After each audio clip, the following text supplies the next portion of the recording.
ప్రభువైన యేసుక్రీస్తు వారి నామములో మరొకసారి మీకు శుభములు వందనాలు తెలియజేస్తా ఉన్నాను. సహోదరి చాలా చక్కగా క్విజ్ని కండక్ట్ చేశారు.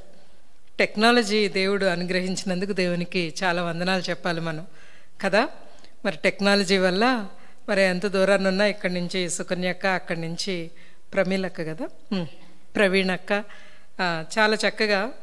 ఇంకొకటి ఏంటంటే మీరు వాక్యాన్ని చాలా శ్రద్ధగా విన్నారు అన్న విషయం కూడా నాకు అర్థమైంది. అందుకని ప్రభుని స్తుతిస్తూ ఉన్నాను. దానిని బట్టి కూడా కొన్ని విషయాలు నేను సెకండ్ మెసేజ్లో చెప్పబోయే క్వశ్చన్స్ కూడా ముందే అడిగేశారు.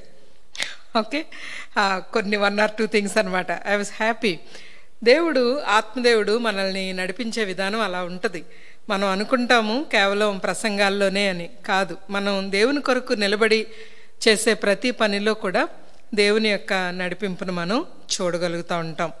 మరొకసారి ఈ వచనాన్ని మనం చదువుకుందాము. హెబ్రీలకు రాసిన పత్రిక 13వ అధ్యాయం 5వ వచనం.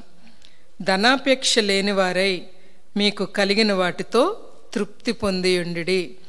ప్రవీణక్క అడిగిన ప్రశ్నల్లో ఒక ప్రశ్న నాకు చాలా సంతోషం అనిపించింది. ఏంటంటే హెబ్రీ పత్రిక నుంచి 4 విషయాలు సిస్టర్ చెప్పారు, అవి చెప్పమని. చాలా అప్లికేషన్లో వచ్చినాయి, చాలా చెప్పారు. ఆతిథ్యం అని మరొకటి అవి కాదు. యాక్చువల్గా నేను చాలా క్లియర్గా 2 times అవి రిపీట్ చేశాను.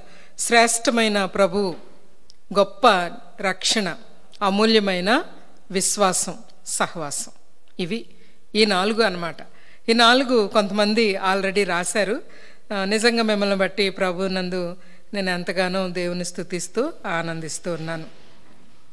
ఈ 2వ వర్తమానంలో ప్రభు మన దృష్టికి ఏ విషయాలు తీసుకొని వస్తూ ఉన్నారు అన్నది కూడా మనం చూద్దాం. ఒక యాంగిల్ మార్నింగ్ మనం చూసింది ఏంటంటే 13వ అధ్యాయం 5వ వచనంలో ఎక్కువ కాన్సన్ట్రేషను అసలు ధనాపేక్ష అంటే ఏమిటి అన్న విషయాన్ని మనం చూసాం. ధనాపేక్ష వల్ల కలిగే నష్టాలేంటి అన్న విషయాన్ని చూసాం. అంటే ధనాపేక్ష ఉన్న వ్యక్తి తృప్తి కలిగి ఉండడం అనేది తన జీవితంలో జరగదన్నమాట. విశ్వాసులు అయ్యాక, విశ్వాసులు కానప్పుడు ఆ విషయాలు నేను మాట్లాడట్లేదు. విశ్వాసులు అయ్యాక ఎలా ఉంటుంది. మరి విశ్వాసులు కాని వ్యక్తుల గురించి కూడా అక్క ఒక ప్రశ్న అడిగారు కదా, రిచ్ యంగ్ రూలర్.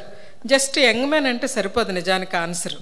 అంటే ధనవంతుడైన యవనస్తుడు యేసుప్రభు వారి దగ్గరికి వచ్చి ఆస్తిని నమ్ముకొని ఒకే ఒక పర్సన్ వెనక్కి వెళ్ళిపోయాడు. అతను ఎవరంటే ఆ ధనవంతుడైన యవనస్తుడు. మత్తయి సువార్త 18వ అధ్యాయంలో, లోకాసు వార్తలో కూడా 18వ అధ్యాయంలో అనుకుంటాను, లోకాసు వార్తలో కూడా 18వ అధ్యాయంలో, మార్కు సువార్తలో 10వ అధ్యాయంలో ఉంటాడు. ఈ 3 సువార్తికులు కూడా ఈ వ్యక్తి గురించి రాస్తా వచ్చారు. సో ఈ వ్యక్తిని మనం జ్ఞాపకం పెట్టుకోవాలి. చాలా మంచి ప్రశ్నలు అడిగారు. ధనాపేక్ష గురించిన యాంగిల్ అంటే ఆ ఫస్ట్ పార్ట్ మనం చూసాం. కలిగిన వాటితో తృప్తి పొంది ఉండడం ఎలాగా, ఈ భాగం మనం ఈ సెకండ్ సెషన్లో చూస్తాం. నాకేం కలిగి ఉంది, దానితో నేను ఎలాగో తృప్తిగా ఉండాలి. యాక్చువల్లీ వాట్ ఈజ్ కంటెంట్మెంట్, అసలు కంటెంట్మెంట్ అంటే ఏమిటి అన్న విషయాలను మనం చూద్దాం.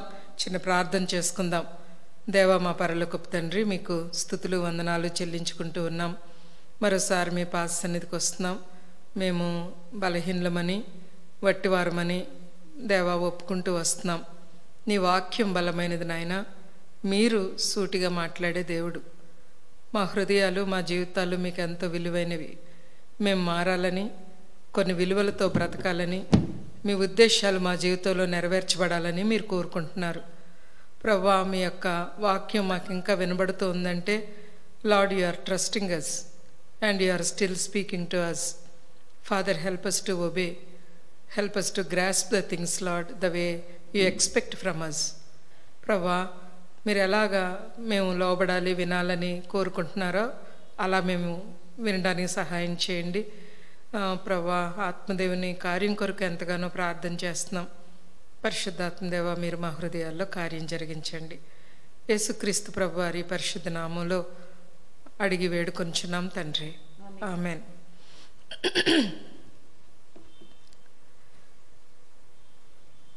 వాట్ ఈస్ కంటెంట్మెంట్ అన్న విషయాన్ని మనం చూసిన తర్వాత అసలు తృప్తి అంటే ఏంటి లేదా సంతృప్తి అంటే ఏమిటి అన్న విషయాన్ని చూసిన తర్వాత ఎలాగా తృప్తి కలిగి ఉండగలము అన్న విషయాలను కూడా మనము చూద్దాం. మనము కొన్ని విషయాల గురించి ఆలోచన చేద్దాము ఈ సెకండ్ మెసేజ్లో. There were 2 teardrops floating down the river of life. 2 కన్నీటి చుక్కలు జీవనదిలో ప్రయాణం చేస్తూ ఉన్నాయట. కన్నీరు కారుస్తాం కదా, 2 డ్రాప్స్ అనమాట, టియర్ డ్రాప్స్ జీవనదిలో, పరలోకంలో. ఓకే, ఊరికే కథ, పరలోకంలో జీవనదిలో మన కన్నీళ్ళంతా పోతాయి అన్నమాట అని అనుకోకండి. But just an illustration. There are 2 tear drops, okay, floating in the river of life. పక్క పక్కన వెళ్తూ ఉన్నాయి కన్నీటి చుక్కలు 2. ఒక టియర్ డ్రాప్ అడిగిందట, ఒక కన్నీటి బొట్టు లేదా చుక్క అంటారు కదా, అడిగిందట మరొక దానిని, నువ్వెవరి కన్నీటి బొట్టువి అని అడిగిందట. నువ్వెవరి కన్నీరు, ఎవరు tear drop, who are you అని అడిగితే, నేను ఒక అమ్మాయి యొక్క కన్నీటి బొట్టుని, అమ్మాయి ఒక అబ్బాయిని ప్రేమించింది, ఆ అబ్బాయిని పెళ్లి చేసుకోలేకపోయింది, then she cried and I'm one of the tear drop అని చెప్పిందట. ఓహో అలాగా, ఎంత బాధ అని అనుకుందనమాట. సరే, నువ్వెవరివి అని అంటే, ఆ అబ్బాయిని పెళ్లి చేసుకున్న అమ్మాయి యొక్క కన్నీటి బొట్టుని నేను అని చెప్పిందట. ఈ అమ్మాయి ఏమో పొందలేనందుకు ఏడ్చింది, ఈ అమ్మాయి ఏమో పొందినందుకు ఏడ్చింది.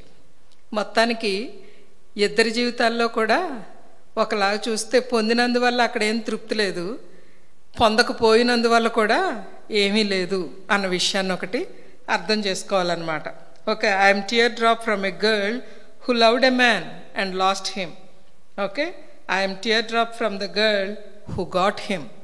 Okay, who got him. So there is no difference. అక్కడ మనకి కనిపించేది ఏంటంటే, ఏదో ఇంకేదో మరొకటి ఏదో పొందాలని, లేదా అది పొందితే బాగుండేది, పొందలేనందువల్లే ఈ స్థితిలో ఉన్నాను అని అనుకోవడం అవివేకం అన్నమాట.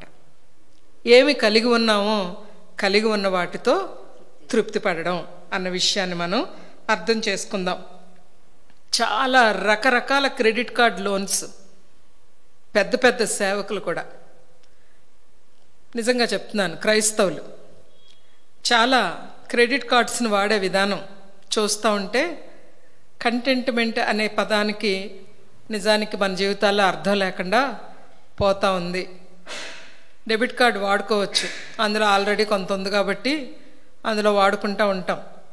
క్రెడిట్ కార్డ్స్ ఎంత వస్తుందో తెలియదు, తెలియకముందే ఖర్చు పెట్టేయడం, దానిలో నుంచి ఆ క్రెడిట్ కార్డు లోన్ తీర్చడానికి ఇంకొక లోన్ చేయడం, దీని నుంచి వచ్చే వడ్డీలు, చాలా భయంకరమైన high rate of consumer debt ఉందన్నమాట ఇండియాలో. Okay, just a bit better than we can afford. మనం అఫోర్డ్ చేయగలిగిన దానికంటే ఇంకొంచెం బెటర్ దానికి వెళ్తే బాగుంటుంది కదండి.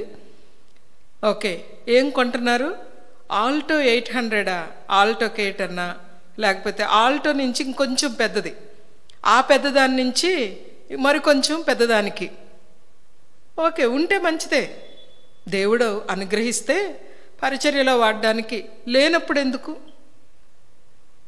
ఎందుకు? పాత తెలుగు సామెత ఒకటి ఏమని ఉంటుందంటే, చాప ఎంత పొడుగుంటే, చాప అంటే మ్యాట్, చాప ఎంత పొడుగుంటే కాళ్ళు అంత చాపుకోవాలట.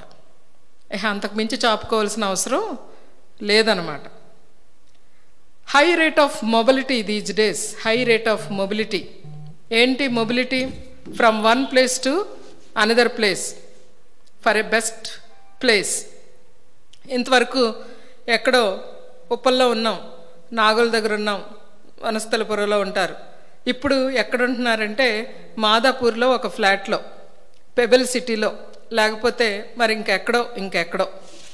ఓకే, ఇంకెక్కడో డెవలప్ అయిపోతున్న ఇంకొక ప్లేస్లో. మొబిలిటీ. అంతకుముందు ఉన్న దాని విషయంలో పెద్దగా తృప్తి లేదు. దేవుడు పరిచర్య నిమిత్తం వెళ్ళమంటే పర్వాలేదు, కానీ తృప్తి లేకుండా మారిపోతూ ఉండడం, తృప్తి లేకుండా a better house, a better job, a better place. Okay, so చాలా విధంగా ఇది ఎంతవరకు వెళ్ళిపోయిందంటే a better partner, divorce rate కూడా పెరిగిపోతూ ఉంది, భయంకరం అన్నమాట. Okay, do you know one thing, the same problems will occur with the second, with the another person. That's what the American survey says. మనకి ఆ విషయాలు తెలియక ఈ రకమైన పరుగులు, ఈ రకమైన జీవితాలను మనం చూస్తూ ఉంటాం. అసలు తృప్తి అనే దానికి ఒక రకమైన పరిపూర్ణమైన అర్థాన్ని, అర్థసహితమైన జీవితాన్ని మనకి ఒక ఆయన చెరసాల్లో ఉండి చూపిస్తూ ఉంటాడు. ఆయన అపోస్తలుడైన పౌలు ఫిలిప్పీలకు రాసిన పత్రిక 4వ అధ్యాయము 10వ వచనం నుంచి మనము చదువుకుందాము. 10వ వచనం నుంచి 14వ వచనం వరకు చదువుకుందాం. ఫిలిప్పీలకు రాసిన పత్రిక 4వ అధ్యాయము 10వ వచనం నుంచి 14వ వచనం వరకు చదువుకుందాం. నన్ను గూర్చి మీరు ఇన్నాళ్లకు మరలా యోచన చేయసాగితిరని ప్రభువునందు మిక్కిలి సంతోషించి తిని, ఆ విషయములలో మీరు యోచన చేసి ఇంటిరి కానీ తగిన సమయం దొరకకపోయాను. నాకు కొదువ కలిగినందున నేను ఎలాగూ చెప్పుటలేదు. నేనే స్థితిలో ఉన్ననో ఆ స్థితిలో సంతృప్తి కలిగి ఉండ నేర్చుకుని ఉన్నాను. దీనస్థితిలో ఉండ నెరుగుదును, సంపన్న స్థితిలో ఉండ నెరుగుదును. ప్రతి విషయములోను, అన్ని కార్యములలోను కడుపు నిండుటకును, ఆకలిగా నిండుటకును, సమృద్ధి కలిగి ఉండుటకును, లేమిలో ఉండుటకును నేర్చుకుని ఉన్నాను. నన్ను బలపరచు అని అందే నేను సమస్తమును చేయగలను. అయినను నా శ్రమలో మీరు పాలు పుచ్చుకున్నది మంచి పని. చాలు. ఈ చెరసాలలో ఉండి ఫిలిప్పీ పత్రిక రాస్తా ఉన్నాడు ఫిలిప్పీలకు. ఫిలిప్పీ అనేది పట్టణం పేరు, అలెగ్జాండర్ యొక్క తండ్రి పేరు, అలెగ్జాండర్ చక్రవర్తి యొక్క తండ్రి పేరు ఫిలిప్. ఆ ఫిలిప్ పేరుతో ఆ పట్టణం కట్టబడింది. అలెగ్జాండర్ చక్రవర్తి యొక్క చెల్లెలి పేరు తెస్సలోనిక, ఆ పేరుతో ఆ పట్టణం కట్టబడింది. ఆయా పట్టణాల్లో ఒక్కొక్క సంఘమే ఆ దినాల్లో. కాబట్టి ఊరి పేరుని బట్టి ఆ పత్రికలకు పేర్లు వచ్చాయి. ఫిలిప్పీలకు రాసిన పత్రిక. ఎవరు ఈ సంఘానికి మొట్టమొదటిగా ప్రభువుని అంగీకరించిన వ్యక్తి అంటే లూదియా. సెకండ్ మిషనరీ జర్నీలో పౌలు అపోస్తల కార్యాలు 16వ అధ్యాయంలో చూస్తాం. లూదియా యొక్క ఇంటివారు. లూదియా యొక్క ఇంటివారు అంటే కేవలం భర్త పిల్లలు మాత్రమే కాకుండా ఆవిడ ఒక పెద్ద వ్యాపారవేత్త కదా, ఊదారంగు పొడిని అమ్మే తుయితైర పట్టణస్తురాలు ఆవిడ. ఆవిడ ఇంటిలో గృహంలో పనిచేసే వాళ్ళందరూ ఆవిడ ఇన్ఫ్లుయెన్స్ చేయగలిగింది, సువార్త చెప్పగలిగింది ఆవిడ. సో చాలామంది ప్రభువుని నమ్ముకున్నారు. అలాగే ఒక జైలు అధికారి ప్రభువుని నమ్ముకున్నాడు. వీళ్ళందరూ కూడా ఒక చక్కని సంఘం, very very friendly to apostle Paul. పౌలు ప్రారంభించిన సంఘాలలో కొంతమంది ప్రభువుకి చాలా వ్యతిరేకంగా పనిచేసేవారు కూడా ఉన్నారు. ఇది ప్రతి సేవకునికి ఉంటారు, ఇలాగా పౌలుకే ఉన్నారు. మోషేకి తిరగబడిన వాళ్ళు ఎంతమందో, మోషేకు రాళ్ళు తీసుకొని సర్వసమాజం రాళ్ళు ఎత్తి కొట్టడానికి రెడీ. ఇలాంటి పరిస్థితులు ఉంటాయి కదా. ఫిలిప్పీ సంఘం మాత్రం అలాంటి సంఘం కాదు. ఫిలిప్పీ సంఘం చాలా చాలా ఫ్రెండ్లీ చర్చ్ అన్నమాట. పౌలు విషయంలో కొన్ని సమస్యలు ఉన్నా కూడా వారు పౌలుని చాలా ప్రేమించినట్టుగా మనం చూస్తాం. పౌలు ఫిలిప్పీలో 2వ సువార్త దండయాత్రలో కొంతకాలం ఉన్నాడు. 2వ సువార్త దండయాత్ర అయిపోయిన తర్వాత మళ్ళా 3వ సువార్త దండయాత్రలో 20వ అధ్యాయంలో చూస్తాం. అపోస్తల కార్యాల్లో మళ్ళా ఆ మాసిదోనియా ప్రాంతంలో ఆయన ప్రయాణం చేసినట్లు మనం చూస్తాం అన్నమాట. ఈయన కంటెంట్మెంట్ గురించి మాట్లాడుతూ ఉన్నాడు. బయట ఒక చక్కని గృహంలో కూర్చొని కడుపు నిండా 3 పూటలు అన్నం తిని మంచిగా ఒక పరుపు మీద చక్కని విశ్రాంతి తీసుకొని ఒక ఆఫీస్లో మంచి చైర్లో కూర్చొని ఉద్యోగం చేసుకునే వ్యక్తి తృప్తి కొరకు మాట్లాడితే బాగుంటుంది. ఇష్టమైన అమ్మాయిని వివాహం చేసుకున్న యవ్వన జంట దగ్గరికి వెళితే వాళ్ళు తృప్తి కొరకు మాట్లాడితే బాగుంటుంది. ఇక్కడ తన మీద లేనిపోని అలిగేషన్స్ పెట్టి నిందలు మోపి చెరసాలలో పెట్టేసి ఆ చెరసాలలో 3 పూటలు రొట్టె పెట్టే పరిస్థితి అక్కడ ఉండదు. చేతికి చాలా పొడవైన సంకెళ్ళు వేసి దాదాపు 4 మీటర్లు సంకెళ్ళటవి. ఒక చేతికి ఆ సంకెళ్ళ యొక్క ఒక కొన పౌలు చేతికి, మరొక కొన రోమా సైనికుని చేతికి ఉంటుంది. బరువైన సంకెళ్ళు. చేతులు ఇక్కడ చాలా గాయపడి ఉంటాయి. బట్టలు మార్చుకోవాలన్నా, పడుకోవాలన్నా, ఏది చేయాలన్నా ఇన్కన్వీనియన్సే, కంఫర్ట్ ఏమీ లేదు, అక్కడ సుఖమేమీ లేదు. ఇలాంటి వ్యక్తి ఎంత అసంతృప్తిని వెళ్ళబుచ్చవచ్చంటే, ఇది నా పరిస్థితి, నేను ఇంత సేవ చేశాను, ఇన్ని సంఘాలు స్థాపించాను, నన్ను నిజంగా ఇంత సంఘాలు స్థాపిస్తే మరి ఎంత పెద్ద బ్యాక్ డ్రాప్ ఉండాలో అపోస్తలుడైన పౌలుకి. వాహనం ముందు పరిగెట్టేవాళ్ళు, వాహనం వెనక పరిగెట్టేవాళ్ళు, ఏమి లేదు అలాంటి పరిస్థితి. మామూలు సెల్ అది, it's a cell where he was living in and a chains to his hands. Nobody was calling him, all the Romans called him a prisoner, ఖైదీ. ఆ ఖైదీని ఇటు తీసుకురండి అంటారు, ఆ దైవ సేవకుడిని ఇటు తీసుకురండి అని ఎవరు అనరు, అపోస్తలుని ఎలా తీసుకురండి అని ఎవరు అనరు. కాల్ దట్ ప్రిజనర్ అంటారు. ఈరోజు ఫేస్తు పిలుస్తున్నాడు, ఈరోజు ఫెలిక్స్ పిలుస్తున్నాడు. ఇట్లా పేరు మారిపోయింది, డెసిగ్నేషన్ మారిపోయింది, స్థలం మారిపోయింది, ఆహారం 3 పూట్ల ఉందో లేదో తెలియదు, సంఘాల కొరకైన వేదన, చింత. ఈయన మాట్లాడుతున్నాడు తృప్తి గురించి. చాలా విచిత్రంగా అనిపించట్లేదు? ఏంటి, బయట ఉన్న ఫిలిప్పీ సంఘస్థులు మాట్లాడాలి కానీ, బయట సుఖంగా బ్రతుకుతున్న వాళ్ళు మాట్లాడాలి కానీ, ఈయన మాట్లాడుతున్నాడేంటి? పౌలు అంటున్నాడేంటి? ఏమని మొదలుపెట్టాడు ఇక్కడ? 10వ వచనంలో అంటాడు, నన్ను గూర్చి మీరు ఇన్నాళ్లకు మరలా యోచన చేయసాగితురని ప్రభువునందు మిక్కిలి సంతోషించి తిని. లెటర్ అంతా సంతోషమే. ఫిలిప్పీలకు లెటర్ రాస్తూ హ్యాపీ, రిజాయిస్ అనే పదం చాలాసార్లు రాశాడు. ఎక్కడ రిజాయిస్? ఎక్కడో మంచి ఫంక్షన్ హాల్లో మ్యారేజ్ జరుగుతూ ఉంటే అందరూ ప్రైజ్ దల్లాడు అని కబుర్లు చెప్పుకొని కలుసుకొని ఎంతకాలం అయింది అక్క చెల్లి అని చూసుకొని మాట్లాడుతూ ఉంటే అది రిజాయిస్. సెల్లో ఒక్కడు కూర్చొని చైన్ వేసుకొని ఒంటరిగా ఒకవేళ ఎగ్జిక్యూట్ చేసేస్తారేమో, తన్ని చంపేస్తారేమో, మరలా పిలిచి ఏమన్నా కొడతారేమో, ఇలాంటి పరిస్థితుల్లో ఈయనేంటి ఇలా మాట్లాడతాడు? రిజాయిస్, సంతోషించాడట. ఇలా మాట్లాడుతూ ఉండడం ఏంటి అని మనం చూస్తే, Philippian church sent a financial gift to Paul the prisoner. ఖైదీగా ఉన్న పౌలు గారికి వీరు ఆర్థిక పరమైన ఒక బహుమానం, కొన్ని వస్తువులు, బహుశా కొంత ఒక జత బట్టలు లేదా వస్త్రాలు లాంటిది, ఒక అంగి అలాంటివి పంపించారు. ఎపఫ్రొదీతు అనే ఒక సేవకుడు వచ్చి ఇవ్వడం జరిగిందనమాట. సో దీనికి ఈయన థ్యాంక్స్ చెప్తా లెటర్ రాస్తున్నాడు.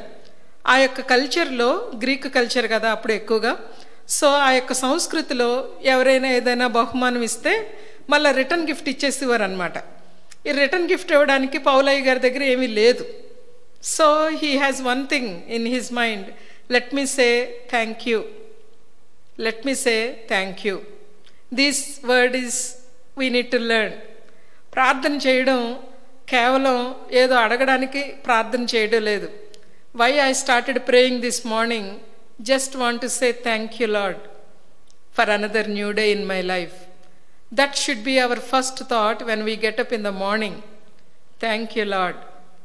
ఏం పని చేయాలి, ఎవరితో మాట్లాడాలి, ఆ ఫోన్ కాల్ చేయాలి. కొంతమంది ఇలా పడుకునే ఫోను, ఎఫ్బి ఏముంది, వాట్సాప్ ఏముంది, ట్విట్టర్లో ఏముంది కదా రిప్లై కోసం. ఫస్ట్ కూర్చొని అలాగా మొబైల్ చాలాసేపు చూసి ఎప్పుడో బైబిల్ దగ్గరికి వచ్చి బైబిల్ చదువుకొని, అసలు అలాంటి జీవితాలు ఇక్కడున్న విశ్వాసులకు కానీ పౌలకు కానీ తెలియవు, అర్థం కావు. So he wants to say thanks. కంటెంట్మెంట్లో a major role plays the word gratitude, కృతజ్ఞత కలిగి. ఈ విషయాన్ని పౌలు ఈ పత్రికలో రాస్తా ఉన్నాడు. ఫిలిప్పీల పత్రిక గురించిన ఓవరాల్ అండర్స్టాండింగ్ ఇస్తాను కొంత. హెబ్రీ పత్రిక గురించి ఏ విధంగా చెప్పానో అలాగే ఫిలిప్పీలకు రాసిన పత్రిక గురించిన వివరాలు కూడా మీకు చెప్తాను. 4 అధ్యాయాలు, 10-15 నిమిషాలు టైం వస్తుంది. మీరు 1 సిట్టింగ్లో అలా కూర్చొని చదవండి, ఓ 4-5 సార్లు చదవండి, తప్పేం లేదు, ఒక అవగాహనకు వస్తారు అప్పుడు. ఈయనేం రాస్తూ ఉంటాడంటే, క్రీస్తు యేసునకు కలిగిన ఈ మనస్సు మీరును కలిగియుండుడి. That is the theme of the episode. క్రీస్తు యేసునకు కలిగిన మనస్సు అనేది, మైండ్ అనేది క్రైస్తవ జీవితంలో పెద్దగా ఇంపార్టెంట్ కాదేమో అని అనుకుంటే అది చాలా పొరపాటే. ఎందుకంటే ఒక్క ఆత్మ మాత్రమే ప్రాముఖ్యమైనది కాదు, క్రైస్తవ జీవితంలో చాలా ప్రాముఖ్యమైనది మనస్సు. మీరు మనస్సు మారి రూపాంతరం ఒకటి వలన అంటాడు రోమాపత్రిక 12వ అధ్యాయంలో. మనస్సుతో చేసే పని చాలా ఎక్కువ అన్నమాట. అందుకనే మొదటి అధ్యాయంలో ఏమంటాడంటే ఏక మనస్సు కలిగి ఉండండి, హ్యావ్ ఎ సింగిల్ మైండ్ అంటాడనమాట. బీ ఫోకస్డ్ అని మొదటి అధ్యాయం 21వ వచనంలో ఏమని రాస్తున్నాడు? మొదటి అధ్యాయం 21వ వచనంలో ఏమని రాస్తున్నాడు? నా మట్టుకైతే బ్రతుకుట క్రీస్తే, చావైతే లాభము. పాల్ ఎప్పుడో డెసిషన్ అయిపోయింది పాల్ మైండ్లో. అది నేను ఇంకా బ్రతికి ఉన్నాను అంటే అది ప్రభు కొరకే. యాక్చువల్గా చనిపోతే చాలా రెస్ట్. ఇలాంటి ప్రిజన్లో ఉండాల్సిన పని లేదు, ఇలా కొరడా దెబ్బలు తినాల్సిన పని లేదు, అటు ఇటు సంఘాల నిమిత్తమై పరిగెత్తాల్సిన పని లేదు. చక్కని రెస్ట్ అన్నమాట. కాబట్టి ఏమంటాడు? బ్రతుకుంటే మాత్రం అది క్రీస్తు కొరకే. Have single mind, have single mind, be focused. ఒక వచనం మనం చదువుకుందాం. 85వ కీర్తనకు రండి. 85వ కీర్తనలో 11వ వచనం దయచేసి చదవండి.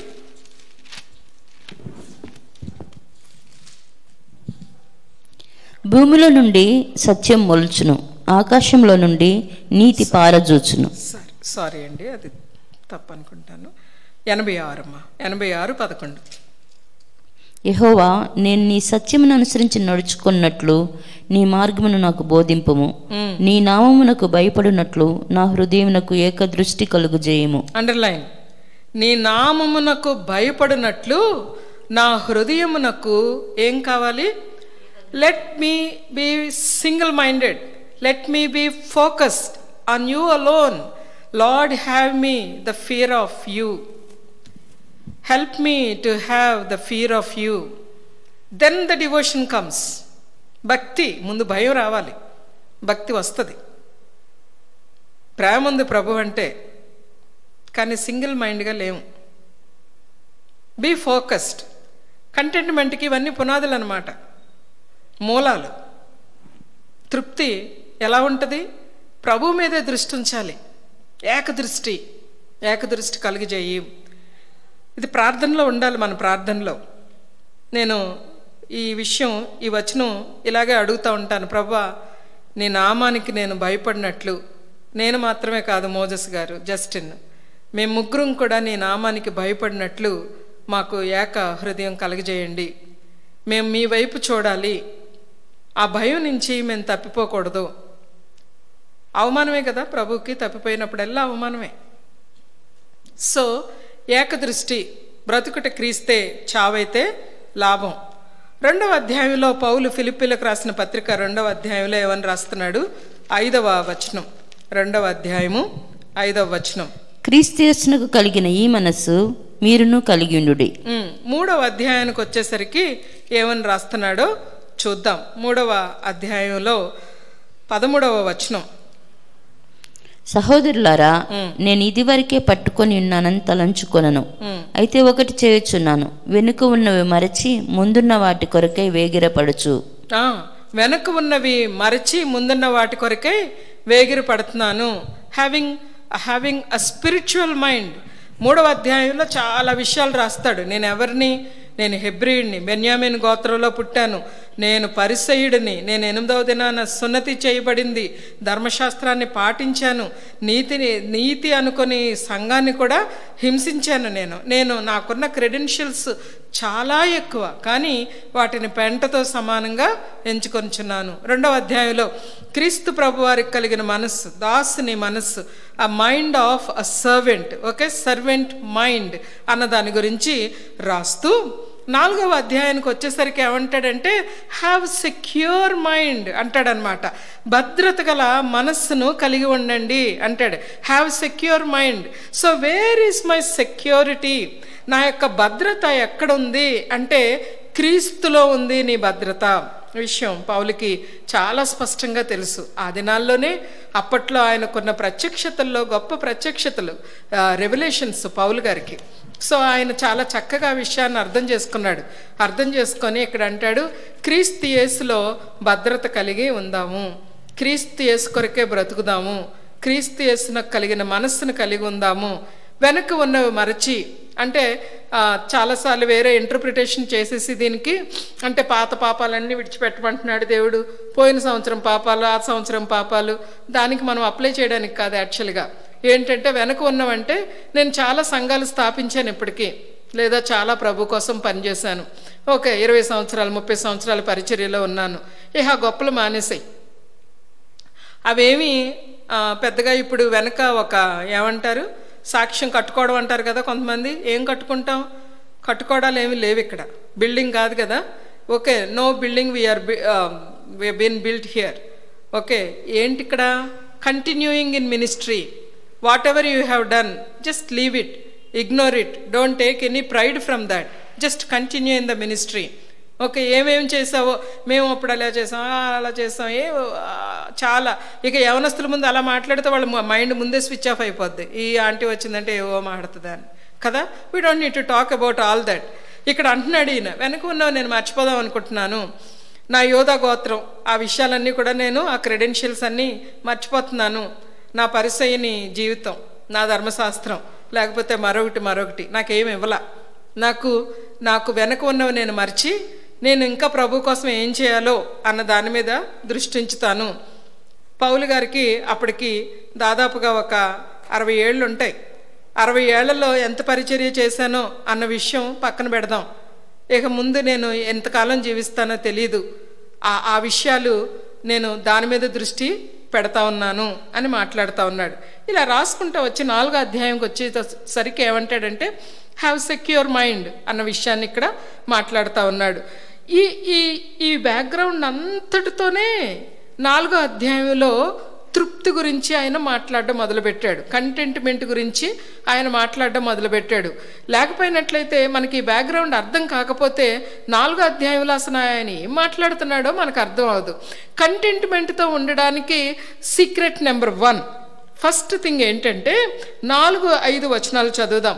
4వ అధ్యాయము 4-5 వచనాలు.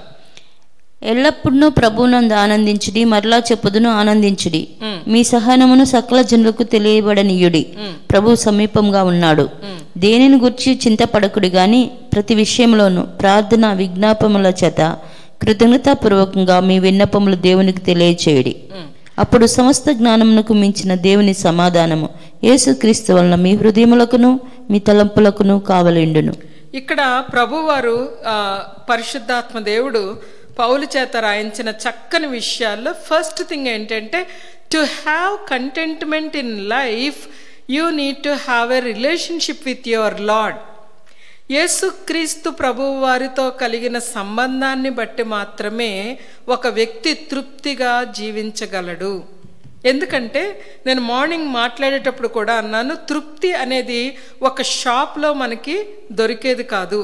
It is a continual dependence on God and it is a rest in God. Rest, okay, ఒక రకమైన నెమ్మదితో కూడిన జీవితము, విశ్రాంతితో కూడిన జీవితము, విశ్వాసంతో కూడిన జీవితము. కష్టాలు ఎవరికి రాలేదు? అందరికీ కష్టాలు వచ్చాయి. ఓకే, ప్రపంచం మొత్తానికే గ్లోబ్ అంతా ఒక లాక్ వేసుకొని లోపలికి వెళ్ళిపోయింది. వారికి రాలేదు, వీరికి రాలేదు, వీరు బాగున్నారు అన్న పరిస్థితులు లేవు మనకి ప్రస్తుత ప్రపంచంలో. కొంతమంది పేదవారు మాత్రమే చనిపోయే వ్యాధి ఇది కాదు. కొంతమంది విద్య లేని వారు మాత్రమే చనిపోయిన పరిస్థితి ఇది కాదు. Everybody is all are equal, అందరికీ కలిగిన పరిస్థితి. అందుకే ఎప్పుడు కూడా జీవితాన్ని వేరే వాళ్ళతో మనం కంపేర్ చేసుకోవాల్సిన అవసరం లేదు. ఇక్కడ మాట్లాడుతూ అంటాడు, మీ సహనమును సకల జనులకు తెలియబడనివ్వండి, ప్రభువు చాలా సమీపంగా ఉన్నాడు. నేను ఎప్పుడు రెస్ట్గా ఉండగలను అంటే, let your focus be on God. ఎప్పుడు తృప్తి కలిగి ఉండగలము అంటే our focus should be on God. అదే అన్నాడు కదా 86వ కీర్తన 11వ వచనంలో, ఏకదృష్టి కలగజేయము. ఓకే, ఫోకస్డ్గా ఉండడం, ప్రభువు మీద ఉండడం, చుట్టూ ఉన్న తెగులు మీదో, సర్కమ్స్టాన్సెస్ మీదో, పరిస్థితుల మీదో, లేకపోతే మన యొక్క స్ట్రెంగ్త్స్ అండ్ వీక్నెసెస్ మీదో మనం ఆధారపడకూడదు. మరి ఏం చేయాలి? ప్రభు చాలా సమీపంగా ఉన్నాడు. హీఈస్ ఇమ్మాన్యుయల్. ఏం చేయాలి? ప్రార్థన చేయాలి. Right way of praying, right praying, సరి అయిన విధానంలో, ఒక క్రమమైన విధానంలో ప్రభు దగ్గరికి వెళ్ళాలి, ప్రభుని అడగాలి. నా జీవితంలో తృప్తి కలిగి ఉండాలి అనుకుని ప్రార్థనా జీవితం అనేది మనకు లేకపోయినట్లయితే we cannot be satisfied in our lives. ఎందుకంటే దేవునితో కమ్యూనికేషన్ ఉండాలి, దేవునితో మాట్లాడుతూ రావాలి. ఆ విషయాన్ని ఇక్కడ చెప్తూ, ఎలా మాట్లాడతావు ప్రభు దగ్గరికి వెళ్ళినప్పుడు కూడా? ప్రార్థన మొదలు పెట్టగానే కొంతమంది ప్రభు ప్రయాణం చేస్తున్నాను, అక్కడి నుంచి ఇక్కడ కాపాడు, ఏదో పోలీసోడికి లాగా, లేకపోతే క్యాబ్ డ్రైవర్ లాగా. ఎవరైనా ప్రభుని ఆదివారం ఒక్కరోజే ఆరాధన చేస్తామా? లేదే. ప్రార్థన చేసినప్పుడల్లా ప్రభుని స్తుతిస్తాం, ప్రార్థించినప్పుడల్లా ప్రభువుకు థ్యాంక్స్ చెప్తాం, ప్రార్థించినప్పుడల్లా ప్రభుని ఆరాధన చేస్తాం. ఈయన అంటాడు, ప్రతి విషయంలో ప్రార్థన విజ్ఞాపన చేత కృతజ్ఞతాపూర్వకంగా, Lord thank you for what all I have so far. నాకున్న ఈ పరిస్థితులన్నిటి కొరకు నీకు వందనాలు ప్రభా, నాకున్న ఈ సిచ్యువేషన్స్ అన్నిటి కొరకు నీకు వందనాలు. ఏం జరిగిందో తెలుసా? ప్రిజన్లో ప్రతి రోజు 6 గంటలకు ఒకసారి పౌలుకి రోమా సైనికులు డ్యూటీ మారేవారు. ఎందుకు? చేతికి ఈ కొన, ఆ చైన్ యొక్క ఈ ఎండ్ పౌలు చేతుకుంటుంది, ఇంకొక ఎండ్ ఒక రోమన్ సోల్జర్ చేతుకుంటుంది. పౌలు మారడు కానీ సైనికులు మారాలి, వాళ్ళ డ్యూటీ 6 గంటలు. ఒక వ్యక్తి పౌలుకి 6 గంటలు దొరికితే ఏం చేస్తాడు? ఆయన ఏం చేస్తాడు? సువార్త చెప్తాడు. 4 రోజుకి 24 గంటల్లో పండగ. ఎవరికి? సువార్త నేను ప్రకటించుకుంటే నాకు శ్రమ, జైల్లో ఉంటే నాకు శ్రమ, కొరడాలతో దెబ్బలు తింటే నాకు శ్రమ. పౌలు అలా మాట్లాడలేదు ఎప్పుడు. సువార్త ప్రకటించకపోతే శ్రమ, సువార్త చెప్పడానికి అవకాశాలు క్లోజ్ అయిపోతే బాధ. పౌలుకి చాలా చక్కగా రోజుకి 4 సైనికులకి సువార్త చెప్పేసేవాడు. కృతజ్ఞతాపూర్వకంగా బహుశా ఆ ప్రిజన్లో నుంచి స్తుతి, యాగం, ఉదయకాల సాయంకాల ధూపం, నైవేద్యం ఎక్కడి నుంచి? రోమా చెరసాల్లో నుంచి వెళ్ళేదన్నమాట. ఆ విషయాలే రాస్తున్నాడు. అందుకనే ఏమంటాడంటే, నేను సంతోషంగా ఉండగలుగుతున్నాను. ఎక్కడి నుంచి వచ్చింది సంతోషం? సంతృప్తి నుంచి వచ్చింది. ఎక్కడి నుంచి వచ్చింది మీకు తృప్తి? మీరున్న పరిస్థితులు చాలా వింతగా ఉన్నాయి కదా, మీరు తృప్తిగా ఉండడం ఏంటి? ప్రభులో నుంచి, ప్రభుతో నాకున్న సంబంధం నుంచి, ప్రభు నాకు రక్షకుడిగా ఉండడాన్ని బట్టి నాకు తృప్తి ఉంది. నా జీవితంలో ఏమి కలిగి ఉన్నాము అన్న విషయాన్ని, కలిగిన వాటితో తృప్తి చెంది ఉండి, చాలా స్పష్టంగా ఆ మాట అక్కడ చెప్పబడింది. కలిగి ఉన్న వాటితో తృప్తి చెంది ఉండి. హెబ్రీ పత్రిక 13:5లో మనం ఆ విషయాన్ని చూసాం. అప్పుడట, ఎప్పుడు అని అడగాలి. ఏ వచనంలో అన్నా అప్పుడు అని ఉంటే ఎప్పుడు అని అడగాలి. ఎవరిని అడగాలి? బైబిల్నే అడగాలి. మనల్ని మనం అడుక్కుంటే ఏమి రాదు. బైబిల్ని అడిగి, ఎప్పుడు సమస్త జ్ఞానమునకు మించిన దేవుని సమాధానం మన హృదయాలకు తలంపులకు కావలి ఉంటుంది అంటే, ఆయన పాద సన్నిధికి వెళ్ళి ఈ భుజాల మీద ఉన్న భారం అంతటినీ కూడా ఆయన పాదాల దగ్గర పెట్టేస్తే, prayer is an exchange of burden exchange అన్నమాట, of shoulder, from one shoulder to another shoulder కదా. మన భుజాల మీద ఉన్న ఈ భారాన్ని తీసుకెళ్ళి ప్రభు పాదాల దగ్గర పెట్టేసుకుంటే, ఈయన అంటాడు, ఎక్కడికో వెళ్ళి ఎవరితోనో చెప్పుకొని తీసుకునే సలహాల కంటే, లేకపోతే గంటల కొద్దీ కూర్చొని వర్రీ అవుతూ యాంగ్జైటీ ఫీల్ అవుతూ ఉండడం దానికంటే, సమస్త జ్ఞానమునకు మించిన సమాధానం అట. This peace is above all wisdom, above all knowledge. Okay, so ఈ యొక్క సమాధానం దేనికి కావాలి ఉంటుందంటే, నా తలంపులు, నేను ఉదయం లేస్తేనే ఏదో ఒక విషయం కోసం దిగులు పడి, రేపు ఎలాగా, సాయంకాలం ఎలాగా, ఇప్పుడు ఎలా గడుస్తుంది, మరి ఆ తర్వాత నేను ఏమవుతాను, అలాగా ఆలోచించాలి అంటే సారెపతి విధవరాలే పెద్ద ఎగ్జాంపుల్. ఆమె చాలా వర్రీ అవ్వాలి యాక్చువల్గా. మరి మొదటి రాజుల గ్రంథం 17వ అధ్యాయంలో చూస్తాం మనం. ఏలియాయే వర్షం రావద్దని చెప్పాడు, మరి ఏలియాకు కూడా రొట్టెలేదు. ప్రభు పోషించారు కాకులతో కొంతకాలం, చాలా చక్కని ఫుడ్, నాన్ వెజ్, రొట్టె మాంసం అని ఉంటుంది అక్కడ. అయిపోయింది, ఆ వాగు కూడా ఎండిపోయింది. ఇప్పుడు ఎలాగా? సారపతిలో ఒక జమీందారు గృహం ఉంది, అక్కడికి వెళ్ళు అంటే బాగుండేది. ఆయన అలాగ అనలేదు. దేవుడు ఈ విధంగానే నడిపిస్తాడు. సారపతిలో ఒక విధవరాలు ఉంది. ఆ దినాలలో విధవరాళ్ళు అంటే ఇప్పుడున్నంత పరిస్థితి కాదు. ఆ దినాల్లో విధవరాళ్ళు చాలా దయనీయంగా ఉండేవారు.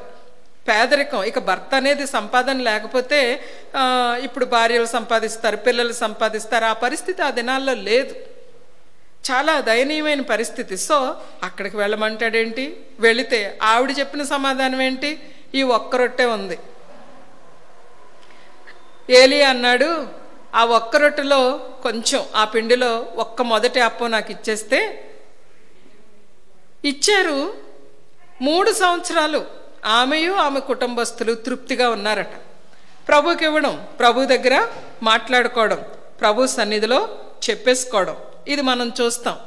రైట్ ప్రేయింగ్ అన్నమాట. కృతజ్ఞతాస్థుతులతో ప్రభు సన్నిధిలో ప్రార్థన చేయడం, ఇది మనం ఇక్కడ గమనించుకోవాలి. ఇది సీక్రెట్ నెంబర్ 1గా మనం చూస్తాం. కంటెంట్మెంట్కి కంటెంట్మెంట్, తృప్తి కలిగి ఉండాలి అంటే ఎలా బ్రతకాలి అన్నదానికి మొదటి కారణము, రహస్యమని రాసుకోవాల్సిన అవసరం లేదు, కానీ ఐ జస్ట్ ఆ మాటల దానిలో అలాగా సీక్రెట్ అని వస్తుంది, కానీ రీజన్ ఓకే, కారణం. మొదటి కారణం ప్రభు దగ్గరికి వెళ్ళి చెప్పుకోవడం, మన తలంపులను, మన హృదయాలను ప్రభు యొక్క సమాధానంతో నింపుకోవడం. తర్వాత 8-9 వచనాలు చూస్తే right way of thinking, right way of thinking. ఇక్కడ నీ మైండ్స్ని ఎలా ఉంచుకోవాలి, ఏవి యోగ్యమైనవి, మెప్పైనవి ఏదైనా ఉంటే ఎలాగ ధ్యానం చేయాలి, మెడిటేషన్ దేని మీద, నువ్వు దేని గురించి ఆలోచన చేస్తున్నావు. ఉదయం నుంచి వచ్చిన ఆలోచనలన్నీ కూడా ఓ పేపర్ మీద రాయమంటే, వైట్ పేపర్ని నింపమంటే ఎవరో నింపరట. ఎందుకు? రకరకాల ఆలోచనలు వస్తాయని. మళ్ళీ అవన్నీ నింపితే ఎవరో ఒకరు చదివితే బాగోదు కదా. సో రాయరు, ఎవరు రాయరు. ఉదయం నుంచి వచ్చిన ఆలోచనలన్నీ పేపర్ తీసుకొని రాయండి అమ్మా అని యంగ్ పీపుల్ని అడగండి, చిన్నపిల్లల్ని అడగండి, పెద్దవాళ్ళు కూడా ఎవరు రాయరు. ఏం రాస్తాం, ఏం చెప్పుకుంటాం, ఏదో బయటకు తెలియడం లేదు కాబట్టి. ఇక్కడ పౌలు ఏమంటాడంటే కంటెంట్మెంట్కి రెండవ కారణం ఏంటంటే ధ్యానం. దేని మీద ధ్యానం ఉంచుతున్నాను, దేని మీదట భలే రాశాడు అసలు మాటలు ఇక్కడ. ఏవి సత్యమైనవి, మాన్యమైనవి, what is truthful, what is just, what is respectable, okay, పవిత్రమైనవి, రమ్యమైనవి, ఖ్యాతి గలవి, వాటి మీద ధ్యానం ఉంచుకునిడి. మన ధ్యానం దేని మీద? కొన్నిసార్లు ఆయా స్థలాలకి మీటింగ్స్కి వెళ్ళినప్పుడు చెప్తారనమాట, దగ్గరికి వచ్చి, మేడం గారు కొంచెం ప్రార్థన చేయండి అంటే, చెప్పండి ఏ విషయం అంటే, అదేనండి 2వ స్లాబ్ వేసాము, 3వ అంతస్తుకి వేసేయాలి. ఇప్పుడు దీని గురించి నేను ఎందుకు చేయాలి ప్రార్థన అనిపిస్తుంది నాకు వెంటనే. మీరు చేస్తున్నారా అంటే అక్కడెక్కడో ఎండ్ పాయింట్ పాపం లేదు, వారికి తృప్తి కూడా లేదు. ఇక అలా వేసుకుంటూ వెళ్ళిపోతారనమాట. నగరపాలక నియమాలు కొన్ని ఉంటాయి, నిబంధనలు కొన్ని ఉంటాయి. ఈ ఇళ్ళు కట్టేటప్పుడు అవేం పట్టించుకోరు క్రైస్తవులు కూడా. వాటి ప్రకారంగా చెయ్యాలి, నిజానికి అవేం చెయ్యరు, కట్టుకుంటూ వెళ్ళిపోతూ ఉంటారు. ధ్యానం దేని మీద? ఈ సంవత్సరం పెయింట్ మార్చేయాలిరా, హాల్లో ఆరెంజ్ వేయించాలా, బెడ్రూమ్లో పింక్ వేయించాలా, ఇంకో చోట ఇంకోటి ఎక్కడ ఏదో వేయించాలి. ఇవన్నీ వాడిపోయేవే, ఇవన్నీ వాడిపోయేవే. వేయించకూడదు, క్లీన్గా ఉండొద్దని నేను చెప్పట్లేదు, కాకపోతే దాని మీదే మెడిటేషన్ పెట్టొద్దు. ఓకే, 5G 7G 9G ఇంకెన్నో జీనో అలా వెళ్ళిపోతూ ఉంటారు. ఈ సంవత్సరమే కొన్నావు కదరా మొబైలు అంటే, ఆహా ఎంత బ్యాక్వర్డ్గా ఉండాలా. ఫ్రెండ్స్ అందరి చేతులు అసలు ఏముంటుంది తెలుసా? ఇప్పుడు వాడికి అది ఎంత కమ్యూనికేషన్కి ఎంత ఉపయోగం అన్నది కాదు, ఆ వెనక కొరికేసిన ఒక యాపిల్ బొమ్మ కనపడితే ఓ యాపిల్ వాడుతున్నాడు అని అది కనపడాలా కవర్లోంచి. ధ్యానం అంతా దాని మీదే. ల్యాప్టాప్ ఇలా ఓపెన్ చేస్తే వెనక నుంచి స్క్రీన్ మీద అది కనపడాలన్నమాట. ఓ సార్ యాపిల్ వాడతారనమాట. అన్నీ యాపిల్ మంచిదే, కొన్ని సిస్టమ్స్ వాడడం మంచిదే, కానీ దాని మీద ధ్యానం ఉంచొద్దు. ఏవి మాన్యమైనవి, ఏవి ఖ్యాతి గలవి, ఏవి న్యాయమైనవి, ఏవి రమ్యమైనవి. నాకు వచ్చే ఆలోచనలు రమ్యంగా ఉన్నాయా, బ్యూటిఫుల్గా ఉన్నాయా? నాకు వచ్చే ఆలోచనలు ఖ్యాతిగా ఉన్నాయా? నాకు వచ్చే ఆలోచనలు ఏ రీతిగా ఉన్నాయి అన్న విషయాన్ని నేను ఆలోచన చేసుకోవాలి. ఎంత ధైర్యంగా చెప్తున్నాడంటే 9వ వచనంలో, నా వల్ల మీరు చాలా విన్నారు, నా వల్ల మీరు నేర్చుకున్నారు, వాటిని అనుసరించండి, అలాంటి వాటిని మీరు చెయ్యండి, అప్పుడు సమాధానకర్తయగు దేవుడు మీకు తోడయుండును. పై వచనాల్లో ఆయన మాట్లాడింది ఏంటంటే దేవుని సమాధానం, peace of God. Okay, peace of God, peace with God. There are different words. Let me explain that. యేసు ప్రభుని సొంత రక్షకునిగా అంగీకరించినప్పుడు దేవునితో సమాధానం, ఇది మొదటిది. అది కలిగి ఉన్నారు విశ్వాసులు. మరి ఇప్పుడు మాట్లాడే సమాధానం ఏంటి అంటే దేవుని సమాధానం కంటిన్యూగా మన జీవితాల్లో ఉండాలి. ఎప్పుడు ఉంటుంది? By prayer, by thanksgiving, by interceding for others. అది రైట్ వే ఆఫ్ ప్రేయింగ్. ముందు వచనాల్లో చూసాం. ఇప్పుడేమంటాడంటే let the peace of God, God the prince of peace will be with you all the time. ఆ యుగ సమాప్తి వరకు సదాకాలం మీతో ఉంటానన్న దేవుడు మీతో ఉంటాడు. ఆయన సమాధానకర్తయగు దేవుడు మీకు తోడయుండును. He is the prince of peace. సమాధానకర్తయగు దేవుడు. దేవుని సమాధానమేమో పైన, క్రింద సమాధానకర్తయగు దేవుడే మీతో ఉంటాడు. ఆయన సమాధానం మనతో ఉండడం, ఆయనే మనతో ఉండడం, ఇదన్నమాట. సో కంటెంట్మెంట్ ఏంటి ఇక్కడ పౌలుకి? He is enjoying peace like a river in his heart. It's just flowing continuously because of his thanksgiving prayers, because of his intercession for others. ఇదన్నమాట. ఇక్కడ మూడవ విషయాన్ని మనం చూస్తే right way of praying, right way of thinking. It is not positive thinking or negative thinking. Positive thinking మీద చాలా సెమినార్లు, చాలా books కూడా ఉన్నాయన్నమాట. పౌలు ఎప్పుడో రాశాడు పాజిటివ్ థింకింగ్ గురించి. It is not positive or negative, but it is in an orderly way. Think in an orderly way. Think in a godly way. అది ఇక్కడ పౌలు మాట్లాడుతున్న విషయం. 10వ వచనం నుంచి మనం 14వ వచనం వరకు చూస్తే ఆయన చెప్పేది ఏంటంటే this is the right way of living. Right way of living. ఎలాగా బ్రతకాలి, కలిగి ఉన్న వాటితో ఎలా బ్రతకాలి, ధనాపేక్ష లేకుండా ఎలా బ్రతకాలి. అదిగో నాకు ప్రభుతో సంబంధం ఉంది, ఆ సంబంధం కంటిన్యూగా ప్రభు యొక్క సమాధానంతో నింపబడింది బై ప్రేయర్స్. అలాగే నా యొక్క ధ్యానం, నా మైండ్, నేను దేని మీద ఆలోచిస్తున్నానో దాని విషయంలో ఆ రైట్ వే ఆఫ్ థింకింగ్ అన్నది పౌలు జీవితంలో ఉంది. అండ్ మూడో విషయం మనం చూస్తే రైట్ వే ఆఫ్ లివింగ్ అన్నది మనం అక్కడ చూస్తూ ఉంటాం.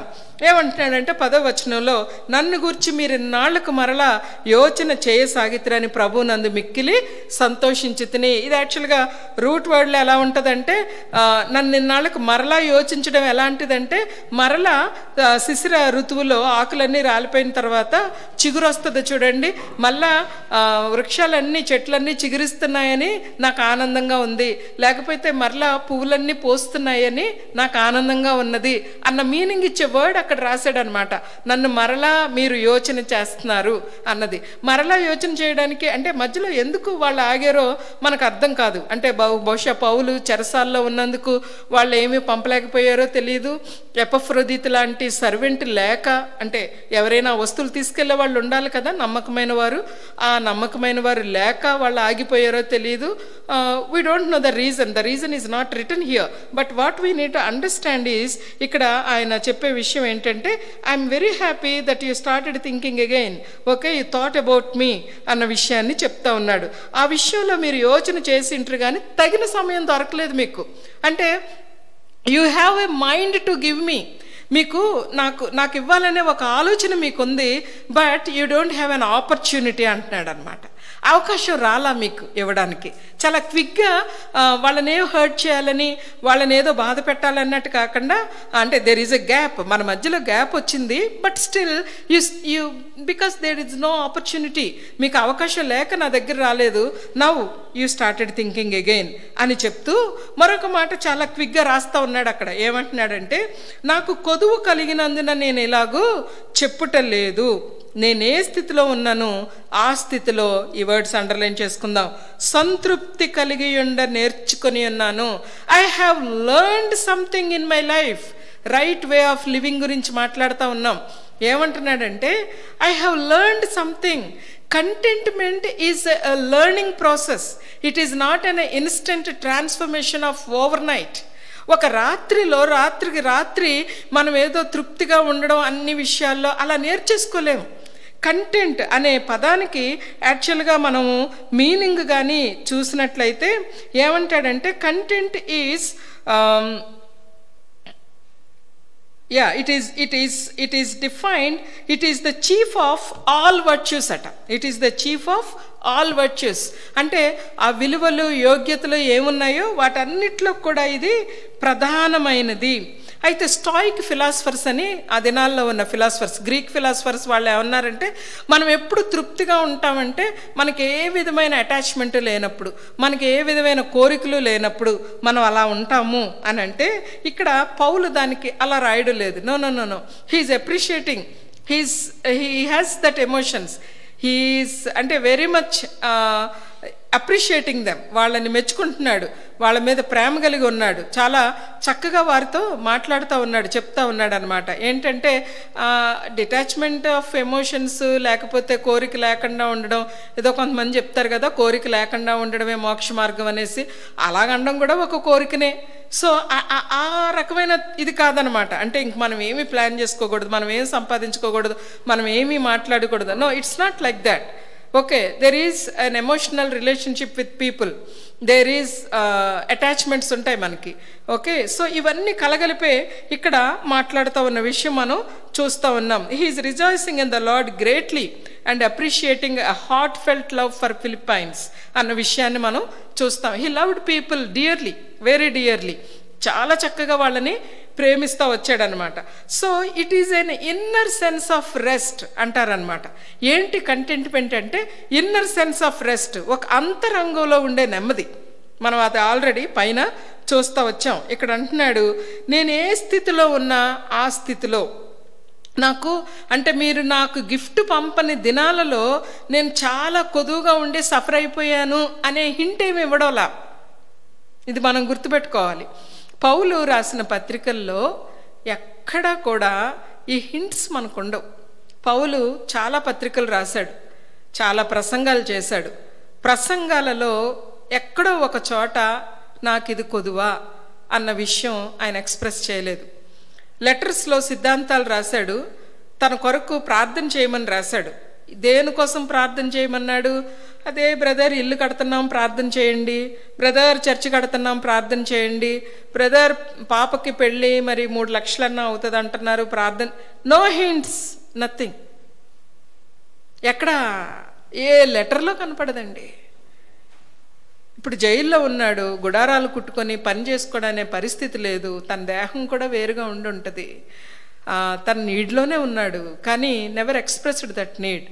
జార్జ్ ముల్లర్ గురించిన కొన్ని విషయాలు I just want to share with you. George Muller ఎవరంటే, ఆయన ఒక ఆర్ఫనేజ్ని స్థాపించిన వ్యక్తిగా మనం చూస్తాం. He was in 19th century, 19వ శతాబ్దంలో ఉన్న వ్యక్తి అనమాట. ఆయన బ్రిస్టల్లో, ఇంగ్లాండ్లో చాలా ఆర్ఫనేజెస్ ఆయన ప్రారంభించాడు. On February 8th, 1842లో there was no food and milk for the morning, next day morning అనమాట, for children in the orphanage. ఆయన ఎప్పుడు ఎవరిని ఏ విధంగా హింట్ ఇవ్వకూడదు అని తను నిర్ణయించుకున్నాడు, George Muller and his wife. వాళ్ళిద్దరు కూడా లోకాసు వార్త 14వ అధ్యాయంలో చెప్పబడినట్లుగా వాళ్ళ పొజిషన్స్ అన్నీ కూడా ప్రభుకి ఇచ్చేశారు. ప్రభుకి ఇచ్చి వారు విశ్వాసంతో పనిచేయడం ప్రారంభించారు. ఎవరిని అడిగేవాడు కాదు, కేవలం ప్రార్థన చేసేవాడు. ఆర్ఫనేజ్లో ఉన్న పిల్లలకు కూడా తెలిసేది కాదట ఏం ఉంది ఏమి లేదు అన్న విషయం, వాళ్ళకు కూడా తెలియనిచ్చేవాడు కాదట. అలాంటి పరిస్థితి. అయితే ఒకరోజు ఆ రీతిగా ఉన్నప్పుడు నెక్స్ట్ డే మార్నింగ్కి రొట్టె లేదు, మిల్క్ లేదు. ఒక 2 అనాథ గృహాల్లో బొగ్గు కూడా లేదు, బొగ్గు పొయ్యిలు అలాంటి చిమ్నీ లాంటివి వాళ్ళు వాడతారు కదా, అట్లాగా. అయితే మార్నింగ్ లేచి ప్రార్థన చేసి, ప్రభువా నువ్వెప్పుడు నీ నామాన్ని మహింపరచుకుంటావు, you always honour your name, you will provide అని చెప్పి ప్రార్థన చేసుకొని వెళ్ళాడట. తను వెళ్ళేసరికే ఆర్ఫనేజ్లో ఆల్రెడీ నీడు తీరిపోయిందట. మార్నింగ్ లేచేసరికి ఆల్రెడీ అక్కడ రొట్టెలు అవన్నీ మిల్క్ ఉన్నాయట. ఒక చాలా వ్యాపారవేత్త, ఐశ్వర్యవంతుడు, ఒక విశ్వాసి తను ప్రార్థన చేసుకుంటా ఉంటే తన కంపెనీకి వెళ్ళే దారిలో ఈ ఆర్ఫనేజ్ ఉండడం తనకి గమనంలోకి వచ్చి, ఒకవేళ జార్జ్ ముల్లర్ ఆర్ఫనేజ్లో ఉన్న చిల్డ్రన్కి ఏమన్నా అవసరమేమో అని అటువైపుగా వస్తే వాళ్ళకి నిజంగానే అవసరతలో ఉన్నారు. జార్జ్ ముల్లర్ ఆర్ఫనేజ్కి రాకముందే వారికి ఇంకా 2 రోజులకు కావలసిన బొగ్గు, రొట్టెలు, పాలు అన్నీ ఇచ్చేసి ఆ ధనవంతుడు తన ట్రేస్ ఏమి గుర్తుపట్టకుండా, తన పేరు కానీ తన అడుగుజాడలు కానీ ఏమి ఉంచకుండా వెళ్ళిపోయాడట అక్కడ. That is how the lord provides. That is how the lord provides. ఇది పౌలు గారికి ఎప్పుడో అర్థమైపోయింది. అందుకనే పౌలు తన ఉత్తరాల్లో నా ఆర్థిక పరిస్థితుల గురించి ప్రార్థన చేయండి అనే రిక్వెస్ట్ ఎప్పుడు పెట్టల. ఆయన ప్రార్థన నేను ధైర్యంగా ఒప్పుకునేటట్టు, ఏం ఒప్పుకునేటట్టు, యేసుక్రీస్తు ప్రభు అని ఒప్పుకునేటట్లు, ధైర్యంగా వాక్యం చెప్పేటట్లు నా గురించి ప్రార్థన చేయండి అని లెటర్స్లో రాశాడు. ఎంతో మాదిరి మనకి. రెండో విషయాన్ని మనం చూస్తే 12వ వచనంలో దీన స్థితిలో ఉండనెరుగుదును, సంపన్న స్థితిలో ఉండనెరుగుదును. చాలా అబండెంట్గా బహుశా బహుమానాలు గిఫ్ట్లో తన వ్యాపారం చేస్తున్నప్పుడు డబ్బులున్న పరిస్థితి పౌలుకి ఖచ్చితంగా ఉండి ఉంటుంది. చాలా రకాలుగా సంపన్న స్థితిలో ఉండనెరుగుదును ఆ మాట ఏం తెలియజేస్తుందంటే హీ లివ్డ్ ఇన్ అబండెన్స్. ఆ టైంలో ప్రభువు మీద నుంచి తన దృష్టిని ఎప్పుడు పక్కకు పెట్టలేదు. It is a temptation for us when we have a comfortable life we take off our eyes from the Lord. We look at our savings, our deposits, our positions. ప్రభు మీద దృష్టి పెట్టం. ఇక్కడ పౌలు కంటెంట్మెంట్ గురించి నేర్పిస్తున్న విషయం, అబండెంట్గా ఉన్నప్పుడు, చాలా ఎక్కువ ఆస్తిపరులుగా ఉన్నప్పుడు కూడా దేని మీద దృష్టి ఉంచాలి? దేని మీద దృష్టి ఉంచాలి? ప్రభు మీద ఉంచాలి. 1 తిమోతికి రాసిన పత్రిక 6వ అధ్యాయం, 1 తిమోతికి రాసిన పత్రిక 6వ అధ్యాయంలో చాలా చక్కని మాట ధనవంతుల గురించి రాశాడు. 17వ వచనం, 6వ అధ్యాయం 17వ వచనం. ఇహమందు ధనవంతులైన వారు గర్విష్ఠులు కాక అస్థిరమైన ధనమునందు నమ్మిక ఎంచుక సుఖంగా అనుభవించుటకు సమస్తమును మనకు ధారాళంగా దయచే దేవుని యందే నమ్మిక ఎంచుడని ఆజ్ఞాపించుము. ఏమి ఆజ్ఞాపించమని చెప్తా ఉన్నాడు ఇక్కడ? ఇహమందు ధనవంతులైన వారు గర్విష్ఠులు అయిపోకండి, అస్థిరమైన ధనాన్ని నమ్మిక ఉంచకండి. ఎంతోసేపు పట్టదు, చాలా క్విక్గా వెళ్ళిపోతుంది. ఈ విషయాలు పౌలు ఇక్కడ మాట్లాడుతూ ఉన్నాడు. సంపన్న స్థితిలో ఉండనెరుగుదును, దీన స్థితిలో ఉండనెరుగుదును. చాలా రాత్రి జాగారాలు. 2వ కొరింథీయులకు రాసిన పత్రిక 11వ అధ్యాయంలో పెద్ద లిస్ట్ ఉంటుంది. చాలా రాత్రి దిగంబరిగా ఉన్నాడు. బట్టలు లేవు, కొన్ని బట్టలే, కొన్ని అంగీలే, వస్త్రాలు లేని పరిస్థితి, ఉపవాసాలు, వాడబద్దలైన పరిస్థితి, చాలా దేనస్థితిలో ఉండనెరుగుదును. అయితే బ్యూటిఫుల్ స్టేట్మెంట్ ఏమంటున్నాడంటే, ప్రతి విషయంలోనూ ఇన్ ఆల్ థింగ్స్ అన్ని కార్యములలోనూ, in all works that I do, కడుపు నిండి ఉండుటకును, ఆకలి కొని ఉండుటకును, సమృద్ధిలో ఉండడానికి, లేమిలో ఉండడానికి ఏమంటున్నాడు? నేర్చుకొని ఉన్నాను. That word is important. I have learned. Let us learn to be content. ఇది ఊరికే రాదు, ఇది నేర్చుకోవాలన్నమాట. ఇది నేర్చుకోవాలి ప్రభు దగ్గర. ఆ పైన చెప్పిన right praying and right thinking, now right living నేర్చుకోవాలి. సంపన్నులుగా ఉన్నప్పుడు, కడుపు నిండినప్పుడు ఓకే దేవుడిని లెక్క చేయకుండా ఉండడం, దీనంగా ఉన్నప్పుడు దేవుడు పట్టించుకోలేదని బాధపడడం, ఇవి చేయొద్దు. సొలొమోను కూడా ఈ మాటలు మాట్లాడుతూ ఉంటాడు. అన్ని పరిస్థితుల్లో హ్యావ్ దిస్ కంటెంట్మెంట్. ఓకే, చాలా తృప్తి కలిగి ఉండ నేర్చుకున్న ఒక బీద విధవరాలు కానుక పెట్టెలో 2 కాసులు వేసింది. ఏమీ లేకపోయినా ప్రభువుకి ఇవ్వాలి. ఆవిడికి ఒక తృప్తి ఉంది జీవితంలో. ఏదో ఈ 2 కాసులు కూడా ఆయన ముఖాన్ని పడేసి ఆ మందిరానికి వెళ్ళి ఆ కానుక పట్లే వేసి చచ్చిపోదాంలే, అలాంటి నిస్పృహ కాదు, అలాంటి నిరాశ కాదు, కంటెంట్మెంట్ అన్నమాట.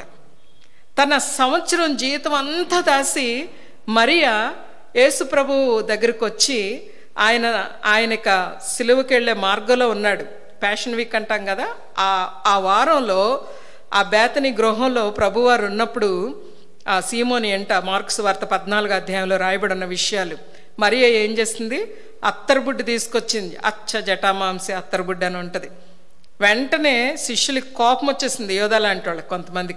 కొంతమంది ఏమో సణుక్కున్నారు. 13 మంది ఉన్నారు అక్కడ పురుషులు దగ్గరగా. యేసు ప్రభువారు 12 మంది శిష్యులు, 13, సీమోను కూడా ఉన్నాడు, 14 మంది ఉన్నారు. ఇంతమంది పురుషుల్లోనికి ఈ స్త్రీ ఒక్కతే వచ్చింది. యోహాను సువార్త 12వ అధ్యాయంలో ఉంటుంది, లాజరు కూడా ఉన్నాడని ఉంటుంది అక్కడ. ఓకే, ఈమె వచ్చి ఆ అత్తరు బుడ్డి పగులుగొట్టి ప్రభు యొక్క తల మీద పోసి అభిషేకం చేసింది. ఇంత నష్టం ఏంటి అసలు? ఇంత స్పెండ్ చేయడం ఏంటి మందిరంలో? లేకపోతే ప్రభువుకి అంతంతగా ఇవ్వడం ఏంటి అసలు? లేకపోతే వీరికి వారికి ఇంతంత ఎందుకు ఇవ్వాలి? ఎందుకు ఇలాంటి మాటలు అన్నమాట. మనం ఎందుకు అలాగ మనుషులకి ఇస్తున్నాం అనుకోవాలి? ఈ సేవకుడికి, ఆ సేవకుడికి, ఈ సేవకురాలకి, వాళ్ళకి ఇస్తున్నామని మనం ఎందుకు అనుకోవాలి? ప్రభువుకి కదా ఇచ్చేది. మరి ఎవరికి చేసింది? ప్రభువుకి కదా. యోధా ఇస్కరియోతు, అక్కడ షునేమీరాలు గెహజీ, ఇక్కడేమో మరియా యోధా, ఈ ఇద్దరు ఒకే టైపు. గెహజీ లాంటిడే యోధా ఇస్కరియోతు కూడా. అప్పటికే ఒక ప్లాన్ వచ్చేసింది, ఒక డీల్ కుదుర్చుకున్నాడు ప్రధాన యాజకుల దగ్గరికి వెళ్ళి. 30 pieces ఆఫ్ సిల్వర్ అంటే ఇట్స్ వెరీ చీప్ ప్రైస్ అట. ఏదో ఓ సొరకాయ కొన్నట్టు, పుదీనా కట్ట కొన్నట్టు, ఒక 5 రూపాయలు ఇచ్చి 10 రూపాయలు ఇచ్చి, ఎంత తక్కువ 5 రూపాయలు వచ్చినా చాలు ప్రభువుని అమ్మేయడానికి రెడీ. 1 సంవత్సరం జీతం అంతా బిలీవర్స్ ప్రభుకి ఇవ్వాలి అంటే మొదటి నెల జీతం తీసుకొచ్చి ప్రభుకి ఇస్తారు. ఆ మొదటి నెల జీతం 27వ తారీఖుని జాయిన్ అయితే 30వ తారీఖు వరకు వర్క్ చేస్తే 3 రోజులు ఇస్తారనమాట తెచ్చి. అదేం 1 నెల జీతం కాదు. కాకపోతే భలే చెప్తారు, మా పాపండి ఫస్ట్ మంత్ శాలరీ ఇచ్చేసి. తల్లులు మన తల్లులు తండ్రులు చెప్పుకోవడం ఇంకా విచిత్రం. Okay, that's not the case here. Okay, యూజువల్గా యోధా స్త్రీలు ఇలాంటి కష్టపడి సంపాదించి పరిమళాలు వివాహానికి దాచుకోవడం ఇలాంటివి చేసేవారట. Okay, that is the something that is precious, something that is very expensive దేవుడికి ఇవ్వడం. ఎక్కడి నుంచి వచ్చింది దేవుడికి? ఆవిడ ఏమన్నా అరిమత యోసేపులాగా ధనవంతురాలని రాయబడిందా మరి గురించి? రాయబడలేదే. తృప్తి. ప్రభువుకి ఏదన్నా చేస్తే బెస్ట్ చేయాలి, ప్రభువుకి ఏదైనా ఇస్తే బెస్ట్ని ఇవ్వాలి, అదనమాట మరి. ఇది ఎంత చీప్గా అన్నా ప్రభువుని అమ్మేయచ్చు. 3 సంవత్సరాలు దగ్గరున్నాడు గెహజీ, ఎలీషాని దగ్గర ఉన్నట్టే యోధా ఇస్కరియోతు కూడా. ఏమి నేర్చుకున్నావయ్యా? ఏమి నేర్చుకున్నావు? దగ్గరుండి ఏం చూసావు? ఎప్పుడూ డబ్బు మీదేనా మనస్సు? ఎప్పుడూ ఇల్లు శుభ్రం ఇదేనా మనస్సు? ఎప్పుడూ దీని నుంచి ఇంకొక ప్రమోషను దాని మీదైనా మనస్సు? కంటెంట్మెంట్ ఎప్పుడు వస్తుంది? ఎలా వస్తుంది? It's your relationship with the Lord. It's your relationship with the Lord. 13వ వచనం, నన్ను బలపరచువాని అందే నేను సమస్తమును చేయగలను. నన్ను బలపరచువాని అందే నేను సమస్తమును చేయగలను. ఇక్కడ మాట్లాడుతూ ఉన్నాడు, అన్ని విషయాలు నాకు తెలుసు. కడుపు కాలడం నాకు తెలుసు, కడుపు నిండా ఉండడం నాకు తెలుసు. కాబట్టి నన్ను ఎవరైతే బలపరుస్తున్నారో వారిని బట్టి నేను సమస్తాన్ని చేయగలుగుతూ ఉన్నాను. I can do all things through him that strengthens me. I can do. చాలా పొరపాటుగా కొన్నిసార్లు డివైడ్ చేసేస్తారు వచనాన్ని, జీవితంలో అలా అప్లై చేసేస్తాం కూడా. ఐ కెన్ డూ ఎవ్రీథింగ్ అండి. పొరపాటే ఇది, తప్పనిసరిగా పొరపాటే. How can you do without his help, without his strength, without his anointment? ప్రభు యొక్క సహాయం లేకుండా, ప్రభుతో సంబంధం లేకుండా, ప్రభు యొక్క ఆత్మ నింపుదల లేకుండా ఎలా చేసేయగలం? ఇదొక ఎక్స్ట్రీమ్ అన్నమాట. నేను ఏదన్నా చేసేస్తానని ప్రార్థన చేయరు, వాక్యం చదవరు, పొద్దునుంచి సాయంకాలం వరకు మందిరంలోనే ఉంటారు, ఏం సంబంధం ఉండదు ప్రభుతో. ప్రభు కోసం పనిచేస్తున్నట్టే ఉంటారు.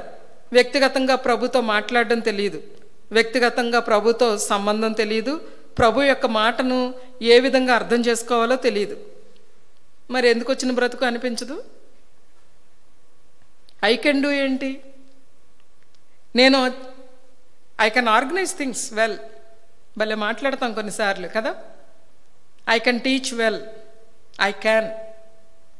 ఈయన అంటున్నాడు, నేను చేస్తాను, అన్నీ చేయగలను, సమస్తం అని చెప్పాడు. మళ్ళా సమస్తమును చేయగలను దేనిని బట్టి అంటే నన్ను బలపరచువాని అందే. ఇన్ క్రైస్ట్, యాక్చువల్గా త్రూ క్రైస్ట్ అని ఉంటుంది ఇక్కడ. త్రూ కూడా కరెక్ట్గా అంటే గ్రీక్లో ఉన్న ప్రిపోజిషన్స్లో ఇన్ ఈజ్ ఇంపార్టెంట్ అనమాట. Because I am in Christ, my position, it speaks about my status that I am in Christ. Because I am in Christ I can do this. He gives me strength. It is a continuous dependence on God. ఏంటి contentment అంటే నేను చేస్తున్నాను ఆయన కొరకు, నేను చేయగలను కూడా. నేను ఈరోజు అవసరమైన విషయాలన్నిటికీ నేను ఈరోజు డిపెండ్ అవుతున్నాను. గత కాలంలో డిపెండ్ అయ్యాను, రాబోయే భవిష్యత్తులో కూడా నేను ఆయన మీద డిపెండ్ అవుతాను. I will depend on him. ఇది కంటెంట్మెంట్. ఈ విషయాన్ని ఇక్కడ పౌలు మాట్లాడుతూ ఉన్నాడు. ఈ రైట్ లివింగ్లో ఆయన చెప్పే విషయాలు ఏంటంటే నన్ను బలపరచువాని అందే నేను సమస్తమును చేయగలను. నేను ఏవేం కలిగి ఉన్నాయో, నాకు ఏవేం ఉన్నాయో నా జీవితంలో, వాటన్నిటిలో కూడా ప్రభు కోసం లేచి నన్ను ఓడవమని చెప్తే ఆ కావలసిన ఓపికను ఆయన నాకు ఇస్తాడు. సమస్తం చేయగలనప్పుడు లేచి పబ్లిక్గా వెళ్ళి ప్రీచ్ చేయమంటే ఆ కావలసిన మాటను ధైర్యాన్ని ప్రభు నాకు అనుగ్రహిస్తాడు. సమస్తమును నేను అప్పుడు చేయగలను. వెళ్ళి ఒక సంఘాన్ని స్థాపించమని ప్రభు నన్ను బలపరిస్తే ఆ ప్రాంతంలో నేను ఆ పని చేయగలను. నేను ఏదైనా చేయగలనంటే ఆయన వల్లే చేయగలను. మరొక రకం ఏంటంటే ఆయన చేయమంటే కదండి మనం చేద్దాం అని ఏమి చేయరు. చాలా విచిత్రంగా ఉంటారు వీళ్ళు. ఇదొక kind of they think that they are spiritual, they are pseudo spirituality అనమాట. ప్రభు చిత్తం అయితే చేద్దాంలేండి అని ఇంట్లోనే కూర్చుంటారు, ఏం చేయరు. కొంతమంది ఏమో ఐ కెన్ డూ అని చెప్పేసి చేసుకుంటా ముందుకు పోతుంటారు, దేవుని సహాయం వాళ్ళకు ఉండదు. మరి కొంతమంది అన్ని దేవుని మీదకి నెట్టేసి ఏమీ చేయరు. ఈ రెండు కలిపి మాట్లాడుతున్నాడు పౌలు ఇక్కడ. నన్ను బలపరచువాని అందే నేను సమస్తమును చేయగలను. అయినను నా శ్రమలో మీరు పాలు పుచ్చుకునేది మంచిది అన్న విషయాన్ని ఇక్కడ మనం చూస్తూ ఉన్నాం అన్నమాట. But you are partaking in my suffering, నాకు కొంత అవసరత ఉంది అన్న విషయాన్ని మీరు గుర్తించి ఇది పంపించారు. So his sufficiency is in the lord. So he understood that God is sovereign. దేవుడు సార్వభౌమాధికారి అయిన దేవుడు కాబట్టి నేను చెరసాల్లో ఉన్నా, నేను బయట సంఘంలో ఉన్నా, లేకపోతే ఒక కంఫర్టబుల్ గృహంలో ఉన్నా నేను ప్రభునందు ఆనందిస్తాను. రైట్ ప్రేయింగ్, నేను ప్రభుతో కృతజ్ఞతాస్తుతులు చెల్లిస్తూ ఆ ప్రార్థనలో నేను ఉంటాను. నా భుజాల మీద ఉన్న భారం అంతా ప్రభు మీద పెట్టుకుంటా ఉంటాను. కాబట్టి ఉన్న లోటుపాట్లన్నీ ఆయన సరిచేస్తాడు. ఒకవేళ ఆ లోటులో బ్రతకమన్నా మరి బ్రతుకుతాను. అదనమాట మొదటి విషయం. రెండో విషయం మనం చూసినట్లయితే ధ్యానం ఉంచండి.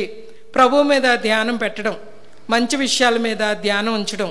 Right way of thinking leads to right way of living అన్న విషయాన్ని మనం ఇక్కడ చూస్తూ ఉన్నాం. ఫిలిప్పీ సంఘస్థులు ఈ రీతిగా వారు పార్టిసిపేట్ చేశారు అన్న విషయాన్ని ఆయన శ్రమలో, ఆయన యొక్క సఫరింగ్లో వాళ్ళు కూడా షేర్ చేసుకున్నారు. ఇది ఒక అడుగు ముందుకు వెళ్ళడం అన్నమాట. నాకు కలిగి ఉన్న వాటితోనే నేను తృప్తి చెందకుండా ఎదుటి వారి యొక్క శ్రమలో కూడా పాలు పంచుకోవడం ఎప్పుడు జరుగుతుందంటే నాకు కంటెంట్మెంట్తో ఉన్న లైఫ్ అంటే తృప్తి కలిగి నేను బ్రతకడం నేర్చుకుంటే వేరే వాళ్ళ జీవితాలకు కూడా మనం ఆశీర్వాదకరంగా ఫిలిప్పీ సంఘస్థుల్లాగా ఉండగలుగుతాము అన్న విషయాన్ని మనం ఇక్కడ అర్థం చేసుకోవాలి. ఒక వ్యక్తి, ఒక జూయిష్ మ్యాన్, ఏ హంగేరియన్, ఒక పాస్టర్ రబాయ్ దగ్గరికి వచ్చాడట. ఓకే, రబాయ్ దగ్గరికి వచ్చి అన్నాడట, we're 9 people living in 1 room, it's really difficult, నాకు అసలు ఎలా ఉండాలో కష్టమైపోతుంది అన్నాడట. ఆ రబ్బాయి కొంచెం తెలివైన ఆయన అన్నాడట, డూ యూ హ్యావ్ గోట్స్ అని అడిగాడట. ఉందంటే ఒక గోట్ను కూడా తీసుకొచ్చి లోపల కట్టు, ఒక 1 week అయ్యాక నాకు కల్పించు అని చెప్పాడట. ఇది మరీ బాగుంది, నా 9 మంది ఉండడానికే కష్టం అనుకుంటే బయట ఉన్న మేకను కూడా తీసుకొచ్చి లోపల కట్టమంటాడేంటి ఈయన అని మరి రబ్బాయి చెప్పాడు కదా బోధకుడు, తీసుకొచ్చి కట్టాడట. 1 week ఎలాగోలా భరించేసి వచ్చాడట. ఇక కట్టమన్నా 1 వీక్ కట్టాను, కానీ పరిస్థితి దుర్భరమైపోయింది, చాలా కష్టంగా ఉంది, ఏం చేయమంటావంటే ఇప్పుడు పక్కన మేకని మరలా బయటికి పంపేసేలే, జస్ట్ పంపేసి ఇప్పుడు చూడు లైఫ్ ఎలా ఉందా అని చెప్పాడట.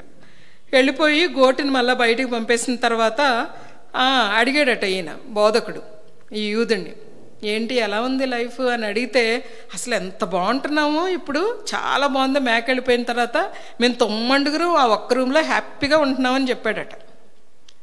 పర్స్పెక్టివ్, ఆ పర్స్పెక్టివ్. ఓకే, సో ఇది ప్రభు ఇక్కడ మాట్లాడుతూ ఉన్నాడు మనతో. What is contentment? ఉన్న వాటితో తృప్తి కలిగి ఉండడము అన్న విషయాన్ని మనం ఇక్కడ అర్థం చేసుకోవాలి. ఎలాగ వచ్చింది పౌలుకి ఈ తృప్తి అన్నది దేవునితో తనకున్న సంబంధం. ప్రభుని తన రక్షకుడిగా కలిగి ఉన్నాడు. ప్రభుతో కంటిన్యూగా ఉన్న సంబంధం ప్రార్థనలో.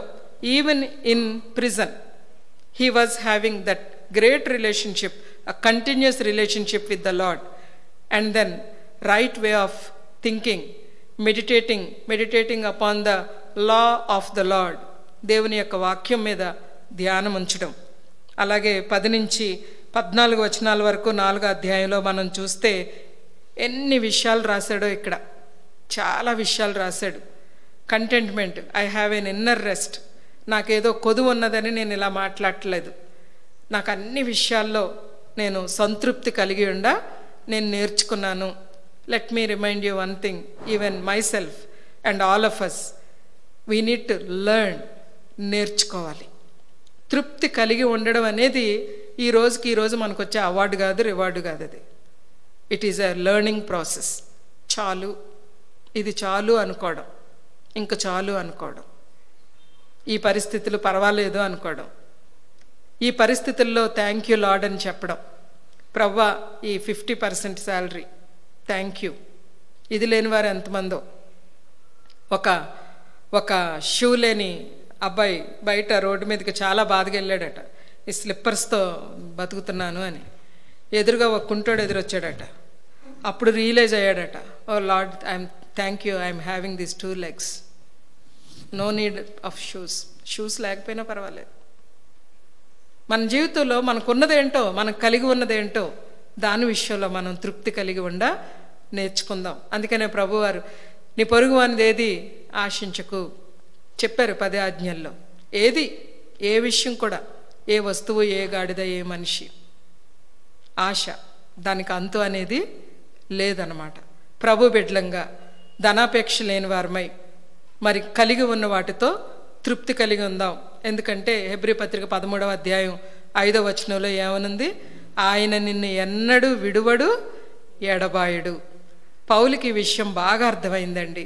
సంపన్న స్థితిలో దేవుడు విడవలేదు, దేన స్థితిలో విడవలేదు, చెరసాలలో పౌలుని ప్రభువు విడవలేదు. ఈ ఒక్క ఇలిస్ట్రేషన్ చెప్పి నేను క్లోజ్ చేస్తాను. ఒక ధనవంతుడు పౌలు ఉన్న దినాలలో, ఇదే లెజెండ్, ఓకే, పౌలుని చూడడానికి ఇష్టపడతా ఉన్నాడట. పౌలుని చూడడానికి ఇష్టపడతా ఉంటే రోమ్కి వ్యాపారం చేయడానికి వచ్చినప్పుడు తిమోతితో పరిచయం పెట్టుకుంటే తిమోతి ఒక ఇంటర్వ్యూ అరేంజ్ చేశాడట. ఎవరికి? పౌలుకిని ఈ వ్యాపారవేత్తకి. వ్యాపారవేత్త పౌలు దగ్గరున్న ఆ సెల్లోకి, ప్రిజన్లోకి వచ్చి చూసేసరికి ఒక ముసలి వ్యక్తి వాడిపోయిన శరీరంతో, ముఖంతో ఎదుర్కొంటాడు. పాపం ఎంతో కాలం నుంచి శ్రమలో ఉన్నాడు అని లోపలికి సెల్లోకి వంగుని లోపలికి వచ్చి చూసేసరికి a person appearing so graciously with a bright face. పెద్దవాడే, నలిగిన దేహమే, కానీ ఆ ముఖంలో ఎంతో కృప, చాలా గ్రేస్ఫుల్గా ఉన్నాడు పౌలు. ఏంటి ఇంత రేడియంట్గా ఉన్నాడు? ఏంటి, what is this magnetism in him? ఈ వ్యాపారవేత్తకు అర్థం కాలేదట. కొద్దిసేపు మాట్లాడిన తర్వాత బయటకు వచ్చి తిమోతిని అడిగాడట, ఆయన ఏంటి అంత హ్యాపీగా ఉన్నాడు జైల్లో, అంత తృప్తిగా ఉన్నాడు ఏంటి అంటే, ఓ యూ డోంట్ నో అన్నాడట. లేదంటే కుడ్ యూ గెస్ అని అడిగాడట. కొంచెం గెస్ చేస్తావంటే, లేదంటే పాల్ ఈజ్ ఇన్ లవ్ అని చెప్పాడట. పౌలు ప్రేమలో పడ్డాడు అని చెప్పాడు. ఇంకా పజిల్గా అయిపోయాడట ఈయన మర్చెంట్. అని అడిగితే పౌలు ప్రేమలో పడ్డవేంటి అన్నాడట. యేసుక్రీస్తు ప్రభు వారితో ఈ పౌలు ప్రేమలో పడ్డాడు. He is in love with Jesus Christ. ఓ ప్రేమలో పడిన కుర్రోళ్ళకి మనం ఏం చెప్పినా అర్థం అవ్వదు, చెప్తుంటే వినబడదు, ఏదో లోకల్లో ఉంటారు, సంతోషంగానే ఉంటారు, ఎప్పుడు కొంచెం హ్యాపీగా ఉంటారనమాట. ఆ టైప్లో యాక్చువల్గా, అంటే దానికంటే ఎక్కువ యాక్చువల్గా ఇక్కడ ప్రభు ప్రేమలో పడిన వ్యక్తి ఎవరు? ఈ పౌలు.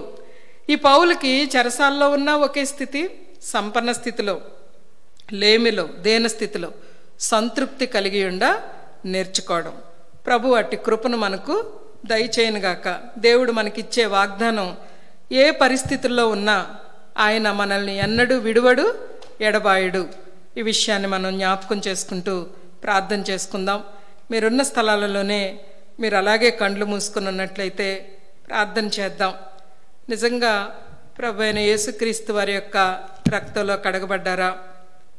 ఏదో లేదని, పిల్లలకేదో లేదు, నాకేదో లేదు, ఇంటికేదో సమకూర్చలేదు, లేకపోతే ఇల్లే లేదు, రకరకాల లోటులు ప్రతి దినం జీవితంలో గుర్తుకు తెచ్చుకుంటూ మరి తృప్తి లేకుండా మనం బ్రతుకుతా ఉన్నామా? లేకపోతే అన్నిటికీ సరిపోయిన చాలినంత ప్రభు అయిన యేసుక్రీస్తు వారిని మన జీవితాల్లో కలిగి ఉన్నామా? యేసుక్రీస్తు వారు, he is all sufficient God. Our sufficiency is in him. ప్రభువారిలోనే ఉంది మనకి సంతృప్తి. ఈ సంతృప్తి, సంతుష్టి సహితమైన దైవభక్తి గొప్ప లాభ సాధనం. సంతుష్టి సహితంగా ఉండడం, దైవభక్తి కలిగి ఉండడం, షునేమీరాల్లాగా ఉండడం, ఎస్తేరులాగా ఉండడం, మరియలాగా ఉండడం ప్రభు మన నుంచి కోరుతా ఉన్నాడు. మీరెవరైనా ప్రభువా నాకున్న ధనాపేక్షను తీసివేయండి, నిజమే నేను రక్షణ పొందాను కానీ మాన్యమైనవి, రమ్యమైనవి నేను ఆలోచన చేయటం లేదు, ఎంతసేపు చింత, దిగులు, యాంగ్జైటీతో బతుకుతా ఉన్నాను, ప్రభువా వాటి నుంచి నాకు విడుదల దయచేయి. ఒకవేళ ప్రియమైన సహోదరి ఎవరైనా ఇంకా ప్రభు యొక్క రక్తంలో కడగబడకుండా ఉంటే కూడా, let me tell you, you will never have satisfaction in your life. ఆ హృదయంలో ఉన్న ఖాళీ నింపబడాలంటే ప్రభు అయిన యేసుక్రీస్తు వారు మన జీవితాల్లోనికి వచ్చినప్పుడే మన జీవితాలకు నిజమైన తృప్తి, నిజమైన ఆనందం. అడుగుదామా ప్రభుని? మీ దగ్గర ఒక నోట్బుక్ ఉంటే ఆ నోట్బుక్లో రాయండి, ప్రభువా నేను దేనికోసమో వెంపర్లాడుతున్నాను, దేని వెంబడో పరిగెడతా ఉన్నాను, నీ దగ్గరికి వస్తున్నాను, నా పాపాన్ని క్షమించు, మీ రక్తంలో కడగండి, మీ బిడ్డగా నన్ను చేసుకోండి, తృప్తి కలిగిన జీవితాన్ని ఇవ్వండి. ఆ యవనస్తుడైన ధనవంతుడు ఆస్తిని నమ్ముకొని వెనక్కి వెళ్ళిపోయాడు. అయితే హ్యాపీగా వెళ్ళలేదు, ఏడ్చుకుంటూ వెళ్ళిపోయాడు. యేసు ప్రభు వారి దగ్గరికి వచ్చి ఏడుస్తూ వెళ్ళిపోయినాడు అతను ఒక్కడే. మన జీవితాలు ఎలా ఉన్నాయి? ప్రభు ఉన్నాడా హృదయాల్లో? ప్రభువుని కలిగి ఉండి కూడా కార్నల్ క్రిస్టియన్స్గా, శరీరానుసారమైన మనస్సు అదే కలిగి జీవిస్తూ ఉన్నామా? ఆత్మీయంగా ఉంటున్నామా? ఎదగలుగుతూ ఉన్నామా? ఒక నిర్ణయానికి రండి. నేను మిమ్మల్ని చేతులెత్తమని అలా నేను అడగడం లేదు, ఎందుకంటే మీరు నాకు ఎలాగో కనిపించరు, మీరు ఆయా ప్రాంతాల్లో ఉండి వింటూ ఉన్నారు. బట్ ఒక పేపర్ తీసుకొని దాని మీద రాయండి, ప్రభువా ఈ దినం ఈ నిర్ణయం నేను తీసుకుంటున్నాను, ఈ విషయం నేను నేర్చుకున్నాను, ఇలాగ మీరు నాతో మాట్లాడారు, ఇలా బ్రతకడానికి నాకు సహాయం చేయండి. దేవా మా పరలోకపు తండ్రి, మీకు వందనాలు చెల్లించుకుంటూ ఉన్నాం. ఈ 2 వర్తమానాల ద్వారా ప్రభువా మా ప్రియులందరితో మీరు మాట్లాడినందుకే మీకు స్తోత్రాలు. ప్రభువా మీ యొక్క సహాయం కొరకు ప్రార్థన చేస్తున్నాను నాయన. విన్న వాక్యము మా హృదయాలలో ఫలించుటకు సహాయం చేయండి. దుష్టుడు చాలా ఈజీగా ఎత్తుకునే పరిస్థితి నుంచి మా హృదయాలు కఠినమైపోకుండా, ఐహిక విచారాల చేత, ధనాపేక్ష చేత మేము అణిచివేయబడకుండా సహాయం చేయండి. Lord please help us to be content. ప్రభువా లేమిలో, సంపన్న స్థితిలో, అన్ని పరిస్థితుల్లో నాయన నీపై ఆనుకొని దేవా ఈ అరణ్య మార్గంలో నాయన మేము జీవించడానికి, దేవా అద్దరికి చేరుకోవడానికి మాకు సహాయం చేయండి. ప్రభువా మీకు స్తోత్రాలు, స్తుతులు, వందనాలు. కృతజ్ఞతాపూర్వకంగా మా విన్నపాలు, మా ప్రార్థనలో మీ సన్నిధికి చేర్చుకోమని యేసుక్రీస్తు నామములో స్తుతించి ప్రార్థించి వేడుకొంచున్నాం తండ్రి. ఆమెన్. అందరికీ కూడా ప్రైజ్ ది లార్డ్. దేవుడు మరి అనుగ్రహించిన ఈ సమయాన్ని బట్టి దేవుని సేవకులకు వందనాలు తెలియజేస్తా ఉన్నాను.